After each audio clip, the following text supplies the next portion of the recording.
Hi everyone, so today I'm going to talk to you about mistakes you should avoid when you're writing your CV. First of all, I can't tell you guys how happy I am to see so much feedback for my architecture related videos. Talking to you, seeing your CV and cover letter is so nice. I absolutely love getting to know you, and thank you so much for getting in touch with me. Big kiss for everyone. Now I'm gonna share with you more tips on how you can write a great CV. This is as a consequence to our talks and what I've seen that people are doing usually wrong when they are writing their CV. So the first mistake that I've noticed in a few CVs are that they are too wordy. Guys, always less is more. This is not only applicable in architecture, this is applicable in every single field, trust me. So for example, if you're writing your skills, don't say a whole story about how you gain those skills. Just mention them, because the CV is not the place for stories. Here you need to be concise and just tell in a few simple words what you have to say. The next issue that I've noticed is the design of the CV. The CV has to be extremely simple. Go for a simple design, it's going to be much better than a more complicated one. In order to help you, what I did was to put together a few templates, very simple ones, that include all the categories, and all you have to do is fill them out and then you're done with your CV. My next advice for you would be, don't include a picture of yourself. Why I'm saying this?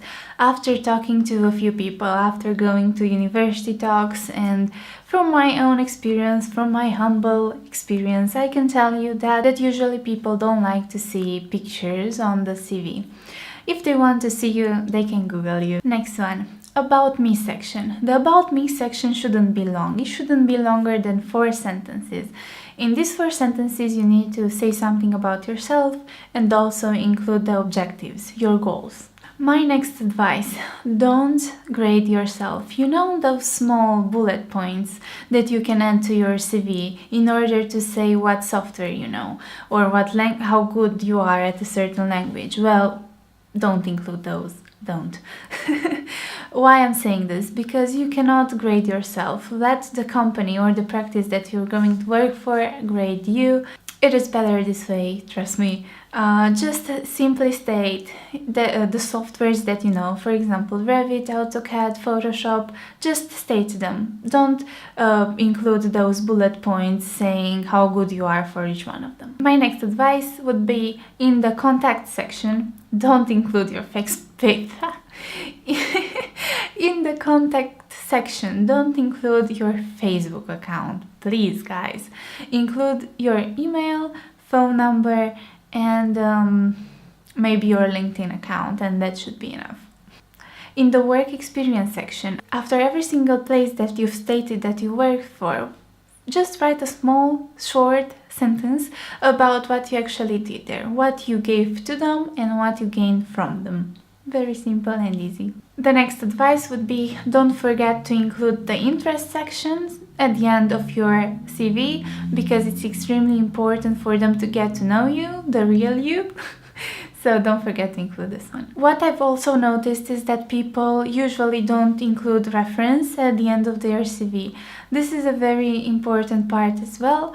Just state it very shortly, reference available on request, and if they are going to request you a reference, be prepared to give them one. So be sure to talk in advance to former tutors or former employer in order to provide you with a reference. That's it for today, guys. I think that we have like 9 tips here, so I hope they're going to help you. Don't forget to check out the templates down below. I think that they are going to help you to structure your ideas and create much cleaner CVs.